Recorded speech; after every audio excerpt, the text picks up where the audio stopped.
This channel does not promote any violent, harmful, or illegal activities. All content provided by this channel is meant for an educational purpose only.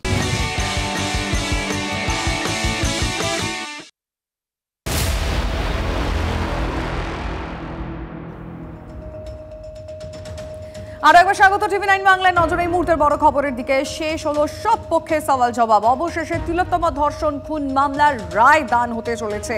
18 জানুয়ারি রায় ঘোষণা করবে শিয়ালদা আদালত। এই ঘটনায় এখনো পর্যন্ত সঞ্জয়কে একমাত্র অভিযুক্ত হিসেবে সর্বোচ্চ শাস্তি চেয়েছে সিবিআই। যদিও সিবিআইকে ক্লিন চিট দিতে রাজি নন তিলোত্তমার পরিবার থেকে চিকিৎসক মহল কেউই।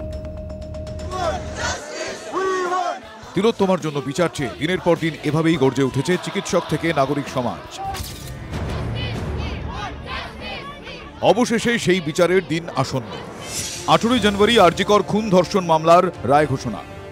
সেদিন দুপুর 2:30-টে রায় জানাবেন শিয়ালদা আদালতের বিচারক।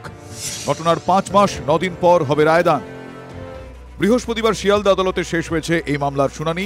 সেখানে সঞ্জয় রায়ের সর্বোচ্চ শাস্তির আবেদন জানায় সিবিআই। চার্জশিটেও ধৃত সিভিক ভলান্টিয়ারকেই একমাত্র অভিযুক্ত হিসেবে উল্লেখ করেছিল তদন্তকারী সংস্থা। ডিফেন্স এবং ডিফ্যাক্টো কমপ্লেনেন্টও ওনারাও কিছু আর্গুমেন্ট করেছেন। সমস্তটা দেখে শুনে আমরা তার প্রত্যুত্তরটা দিলাম এবং এটা জাজমেন্টটা হবে 18th। স্বাভাবিকভাবে আমরা হাইয়েস্ট কোয়ান্টাম অফ পানিশমেন্ট চাইব। তবে এদিনও সিবিআই তদন্তে অনাস্থা প্রকাশ করেন নির্যাতিতার বাবা মা। পারিপার্শ্বিক যে সমস্ত তথ্য প্রমাণ লোপাটের অভিযোগ রয়েছে সেসবের প্রেক্ষিতে তিলোত্তমার মা বাবা আরেকবার জানিয়ে দিলেন তারা মনে করেন না যে একা সঞ্জয় রায় এই ঘটনার সঙ্গে যুক্ত। তাই তারা ফার্দার ইনভেস্টিগেশন চেয়ে উচ্চ আদালতে আবেদন করেছেন। সিবিআই এখন আমাদের প্রতিপক্ষ মনে করতে পারেন আপনারা। আচ্ছা, কেন এরকমই পরিস্থিতি তৈরি হয়েছে আর কি? কারণ আমরা যেটা বোঝাচ্ছি সিবিআই সেটা আমাদের বুঝিয়ে দেওয়ার চেষ্টা করছে। আমাদের প্রশ্নের সঠিক উত্তর দিচ্ছে না।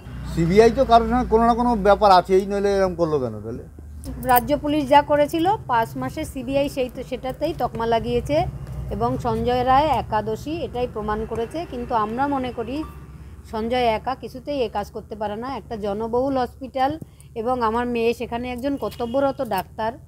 হসপিটালের কেউ যুক্ত না থাকলে বাইরের কেউ গিয়ে একটা ঘটনা ঘটিয়ে যাবে, একটা রেপ মার্ডার করে যাবে, হসপিটালের কেউ জানবে না, এটা কেউ বিশ্বাস করবে না। তিলোত্তমা ধর্ষণ খুনের প্রতিবাদে বিচার চেয়ে প্রথম দিন থেকেই পথে নেমেছিলেন জুনিয়র ডাক্তারদের একাংশ। বৃহস্পতিবারও কলেজ স্ট্রিট থেকে শ্যামবাজার পর্যন্ত মিছিল করেন তারা। রায়ের দিনক্ষণ শুনে তাদের কি প্রতিক্রিয়া? শুধুমাত্র একজন নয়, আরও যারা প্রত্যক্ষভাবে জড়িত থাকতে পারে এবং যে পরোক্ষভাবে যে বিরাট চক্র যারা অপরাধ চক্রকে তৈরি করেছে, যারা প্রমাণ লোপাট করেছে, এই সবাইকে তদন্তের আওতায় আনা হবে এবং সিবিআইকে মহামান্য হাইকোর্ট এই নির্দেশ দেবেন, এই আশা আমরা রাখছি। প্রশ্ন হচ্ছে যে এক না একাধিক মোটিভ কি? সাপ্লিমেন্টারি চার্জশিট দিন। মূলত ন্যায় বিচার বলতে এই 3টে জিনিস 18 তারিখের মহামান্য বিচারপতির কাছে আমাদের নাগরিক সমাজ এবং জুনিয়র ডাক্তারদের পক্ষ থেকে বিনম্র আবেদন থাকবে। শুধু সঞ্জয় রায়ের বিরুদ্ধে একটা রায়দান হচ্ছে, এতে তো উল্লসিত হওয়ার কোনো জায়গাই নেই। প্রশ্নগুলো যতদিন না সমাধান হবে ততদিন অবধি আমাদের কিন্তু আমাদের সে সহকর্মী সে বিচার পাবে না। একই প্রশ্ন সেলিব্রিটিদের একাংশের মুখেও। বাকি অভিযুক্তরা যেখানে ধরাই পড়েনি সেখানে রায়দান কি করে হয়? বাকি যারা খুনের সঙ্গে জড়িয়ে তারা তাহলে জীবনযাপন করছেন শান্তিতে এবং তারা আমাদেরই মধ্যে ঘুরে বেড়াচ্ছেন, যেটা সব থেকে ভয়াবহ। রুজি রোজগার সামলে একজন সাধারণ মানুষ হিসেবে যতদূর যাওয়া যায় ততদূর মানুষজন এসেছেন।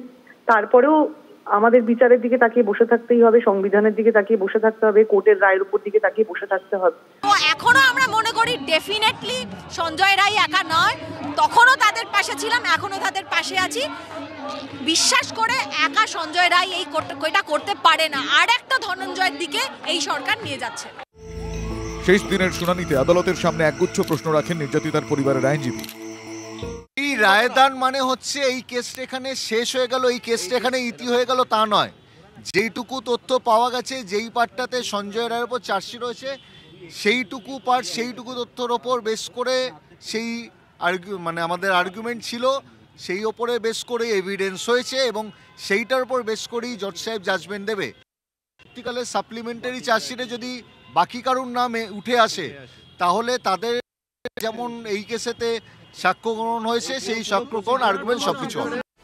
18ই জানুয়ারি শনিবারের বারবেলায় শিয়ালদা আদালত শেষ পর্যন্ত কি রায় দেয় সেদিকেই তাকিয়ে গোটা রাজ্য তথা দেশ। Bureau report, TV9 Bangla.